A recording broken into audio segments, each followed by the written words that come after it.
I want to make this simple and clear. The national budget does not depend on just one person. The budget does not begin in the House. It begins in the executive. The agencies and departments prepare their proposals. The executive consolidates them into the National Expenditure Program, and that program is then submitted to Congress.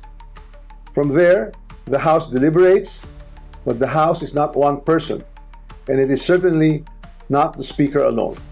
It is a collegial body made up of hundreds of members, multiple committees, vice chairs, and institutional processes. In fact, there are around 85 committees, each with its own jurisdiction, leadership, and members. No speaker can personally control every committee, much less direct the actions of other branches or government agencies. And in the Appropriations Committee itself, there are already more than 100 members, with many vice chairs, and Representative Toby Tiangco, who has been very vocal and upfront on this issue over the past months, was himself a vice chair of the Appropriations Committee in the previous Congress.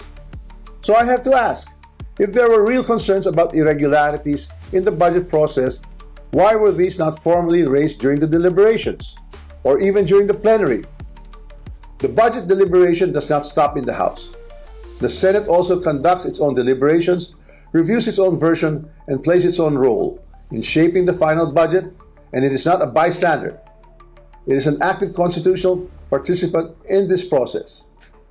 After that, the House and the Senate reconcile their versions in the bicameral conference committee. Only then is the final bill transmitted to the President for approval or veto. So let us be honest about what becomes law. The national budget is not the act of one person or one chamber. It is the product of a constitutional chain involving the executive, the House, and the Senate. This is something I want the public to understand.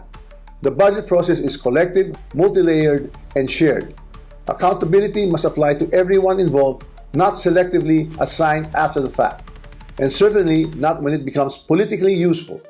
If corruption were to occur in a magnitude made known to us over the past months, then it's clear that the real corruption does not happen at the level of the general legislative approval alone. It happens at the level of execution of the General Appropriations Act. It happens when projects are implemented. It happens where projects are actually implemented, where procurement is undertaken, where monetary disbursements are actually made. And it happens when substandard projects are passed off as legitimate or when ghost projects are made to appear real.